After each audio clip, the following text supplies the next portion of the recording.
బంగాళాఖాతంలో అల్పపీడనం కొనసాగుతోంది. చెన్నైకి 130 కిలోమీటర్ల దూరంలో అల్పపీడనం కేంద్రీకృతమైందని వాతావరణ కేంద్రం తెలిపింది. దీని ప్రభావంతో రానున్న 48 గంటల్లో ఏపీలో పలుచోట్ల భారీ వర్షాలు కురిసే అవకాశం ఉందని వెల్లడించింది. నెల్లూరు, తిరుపతి, ప్రకాశం, బాపట్ల జిల్లాల్లో మోస్తరు నుంచి భారీ వర్షాలు కురిసే అవకాశం ఉంది. తాజా అప్డేట్స్ అందించేందుకు మా ప్రతినిధి విక్రమ్ సిద్ధంగా ఉన్నారు. విక్రమ్,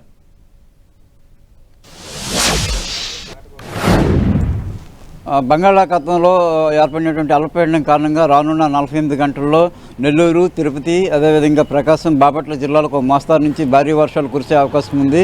ఈ 4 జిల్లాల్లోనూ కూడా వర్షాలు కొనసాగే అవకాశం ఉంటుంది రేపు కూడా. అయితే మిగిలినటువంటి జిల్లాలకు సంబంధించి కూడా కాస్త వర్షాలు తగ్గుముఖం పట్టే అవకాశం ఉంటుంది. వాతావరణం అయితే కనుక ఇప్పట్లో మబ్బు వేసి కొంచెం చల్లని శీతల గాలులు, అదేవిధంగా తీరం వెంబడి ఈదురు గాలులు కురిసే అవకాశం ఉంటుంది తప్పితే పెద్దగా వర్షాలు కురిసే అవకాశం లేదని అంచనా వేస్తున్నారు. అయితే ప్రస్తుతానికి బంగాళాఖాతంలో ఏర్పడినటువంటి అల్పపీడనం స్థిరంగా కొనసాగుతుంది. దీని తాలూకా మూవ్మెంట్ చాలా స్లోగా ఉన్నట్టు వాతావరణ శాఖ అంచనా వేస్తుంది. చెన్నైకి 130 కిలోమీటర్ల దూరంలో ఇది కేంద్రీకృతమై ఉంది. ఇది మధ్య భారతదేశం వైపు క్రమంగా కూడా కదులుతూ బలహీనపడాల్సి ఉంది. అయితే దీంతో అల్పపీడనం చాలా స్లోగా, చాలా నెమ్మదిగా మూవ్మెంట్ ఉండడం వలన వర్షాలు రేపు కూడా కొన్ని ప్రాంతాల్లో కొనసాగే అవకాశం ఉందని వాతావరణ శాఖ అంచనా వేస్తుంది. దీని ప్రభావం కారణంగా కొన్ని ప్రాంతాల్లో ఉంటుంది. అయితే మత్స్యకారులు చేపల వేటకు వెళ్ళడానికి అవకాశం లేదు. అదేవిధంగా పోర్టులకు సంబంధించి కూడా ప్రమాద హెచ్చరిక కొనసాగుతుంది. ప్రభుత్వం మరోవైపు ఇప్పటికే వేటకు వెళ్లిన మత్స్యకారులకు వెనక్కు రప్పించేందుకు ఎటువంటి చర్యలు తీసుకుంటోంది?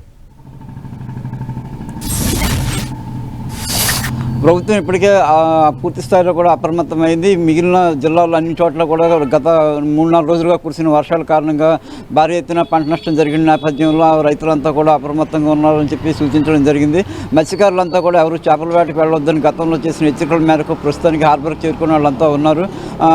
అంటే చాలా ఎక్కువ రోజుల పాటు ఈ సీజన్లో వేటకు వెళ్లాల్సి ఉన్నప్పటికీ కూడా వరుసగా అల్పపీడనాలు 3 అల్పపీడనాలు ఏర్పడిన నేపథ్యంలో మత్స్యకారులు ఎవరు చేపల వేటకు వెళ్ళలేకుండా పోవడంతో వాళ్ళు ఉపాధి లేక అల్లాడుతున్నటువంటి పరిస్థితులు ఉన్నాయి. అలాగే తమను ఆదుకోవాలని ప్రభుత్వాన్ని మత్స్యకారులు కోరుతున్నారు. అటు ఏదైతే తిరుపతి, ప్రకాశం, బాపట్ల జిల్లాలకు వర్ష సూచన ఉన్న నేపథ్యంలో అక్కడ లోతట్టు ప్రాంత ప్రజలు అప్రమత్తంగా ఉండాలని సూచిస్తున్నారు. Balram. Right, thank you Vikram.